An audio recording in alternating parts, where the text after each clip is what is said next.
Good morning, my loves. Happy Monday. It is about 4:30 in the morning here at the lake. It's starting to lighten up a little bit. It's going to be a beautiful day, as always. Why? Because I want it to be. It's a choice. I live in a world of happiness by choice. I am surrounded with a lot of stress and chaos. It's not mine. I don't allow other people's trauma drama to become my trauma drama.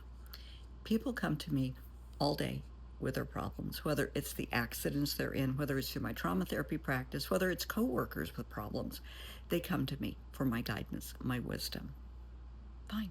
I am more than happy to sit down and talk to them. Spend as much time as we need, but it's their problem, not mine.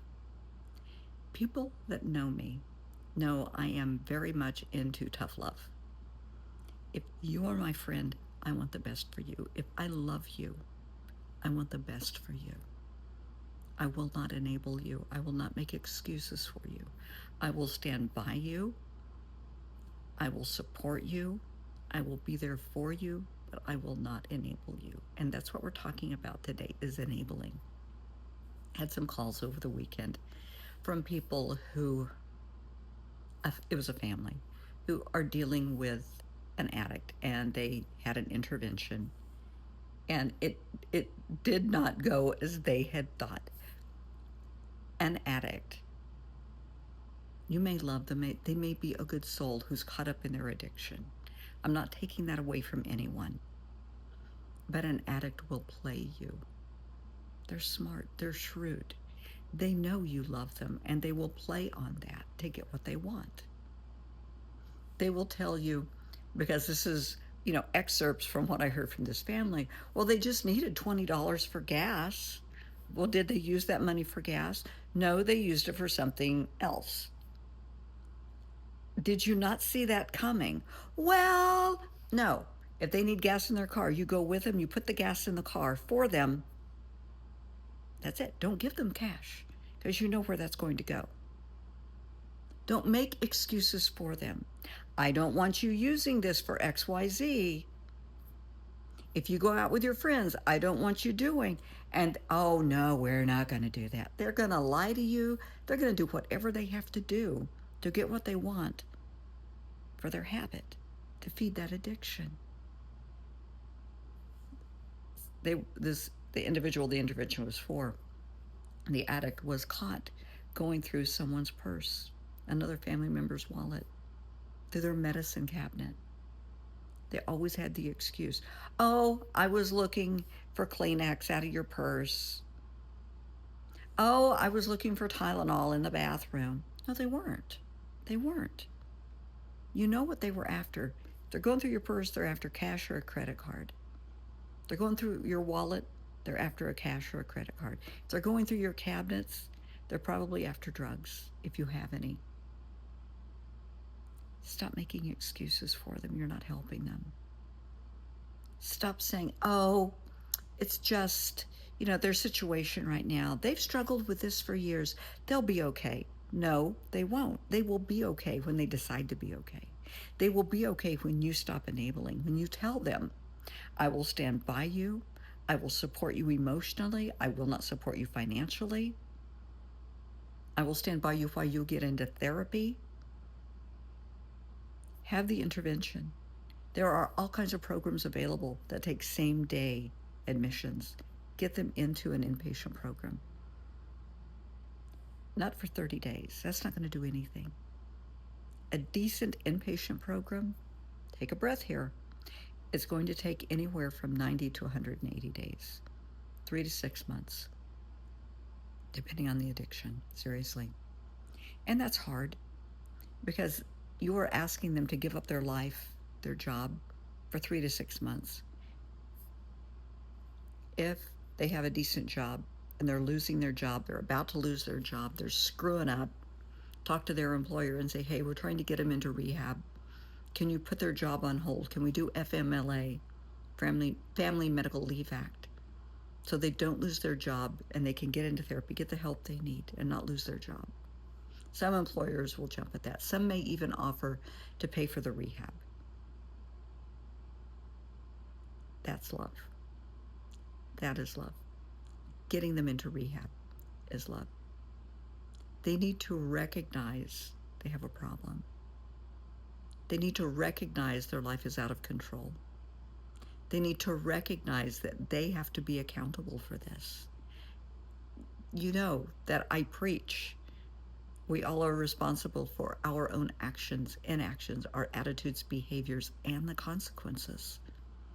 That applies to addicts. That applies to pedophiles. That applies to criminals. That applies to each and every one of us. There are no exceptions. I don't care who you are. You are responsible for your actions, your attitudes, your behaviors, and the consequences.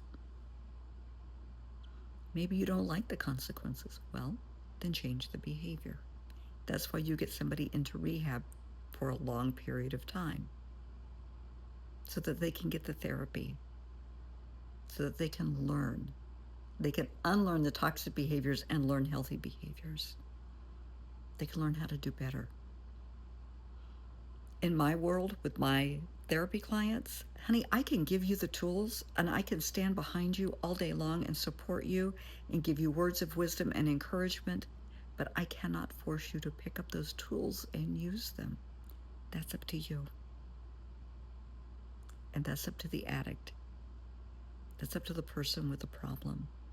Are they willing to make the change?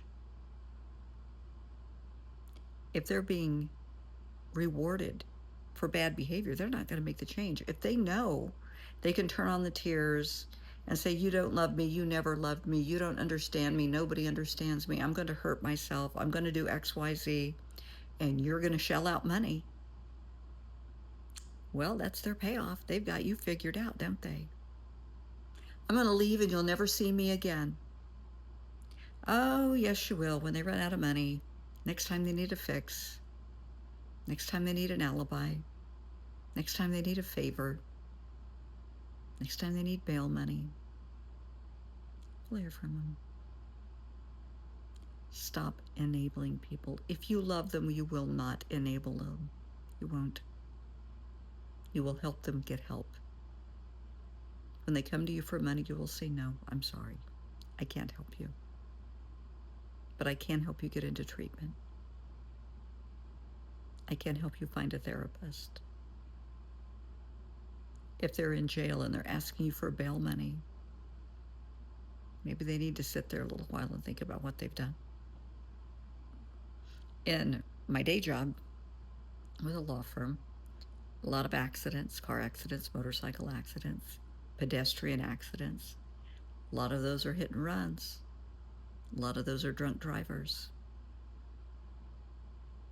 When a drunk driver realizes what they've done, that they took a life, that because of them somebody's a paraplegic, because of them somebody lost an arm, a leg, they lost a child,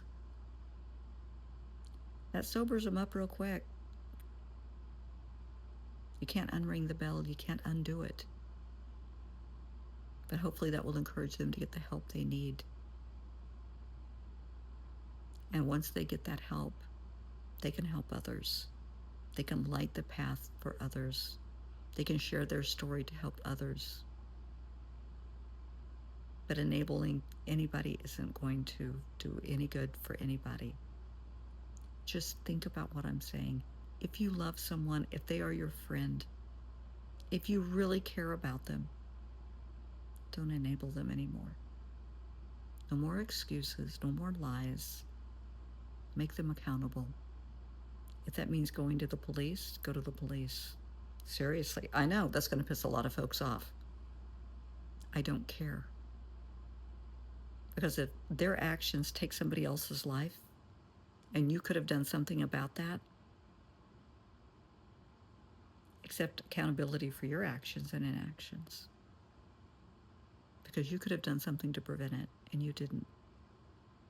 You looked the other way. You made excuses for them.